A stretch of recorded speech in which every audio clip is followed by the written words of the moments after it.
Hey everybody, Lindsay Smith here with your business tip this week. This week's tip is all about not hitting the snooze button on your alarm clock. It's actually more about just getting a good night's rest. Getting a good night's sleep is probably the biggest thing that you can do to feel better about the challenges that you face that day and have the energy to tackle the day and do a lot of business. There's nothing worse than being tired. So here's a few tips for getting a good night's sleep. Number one, get up at the same time every single day. If you get up at 6:30 a.m., regardless of what time you go to bed, if it's a weekend, if it's a holiday, get up at 6:30 a.m.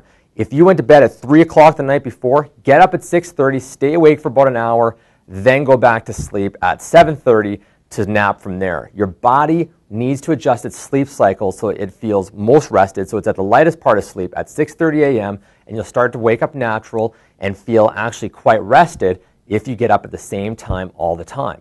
When you go to bed at night, make sure that you don't do anything that can raise your heart rate before you go to bed, because then your body has to bring it back down in order for you to go to sleep. So things that raise your heart rate: eating a heavy meal, doing exercise, drinking caffeine, doing anything that warms your body. So warm baths, showers, hot tubs, eliminate that before you go to bed. And the final thing is, don't look at any electronic devices. This is TVs, computer screens, and even smartphones. So about a half hour before bed, make sure that you're not looking at any type of lit screen, because what it does is it tricks your body into thinking that it's daytime out. That's the sun's, and the light will end up tricking your body into thinking it's daytime, so it'll take a lot longer to go to sleep.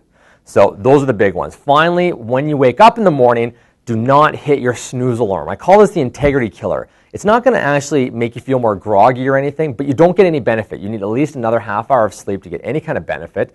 But if you try to sleep in, you're going to miss your 6:30 mark or the time you wake up. So don't hit your snooze alarm. You set your alarm for a reason for that time, and snooze is just an integrity killer. It's a bad way to get off on the wrong foot, because pretty soon you're sleeping for an extra 9 minutes, 18, 27 minutes. You're late for your appointment, you're missing breakfast, you're skipping the things that will make you feel great about yourself for that day. So make sure that when you get up, your alarm goes off, you just get out of bed. Brian Tracy said, get out as if you're late for an appointment. So the second you wake up, those times you're like, oh no, and you start your day right away, that groggy feeling passes quite quick when you believe that you're late. So get up as if you're late for something. And the last thing that I heard that I kind of liked was, is it an alarm clock or is it an opportunity clock? So those are some good things to think about to get you to start your day right. And I'll tell you, do all you can. Research it. Sleep is so important. You spend 1/3 of your life sleeping, so make sure that it's spent wisely and spent restfully. So that's your business tip this week. All the best in doing a ton of business for the rest of the year.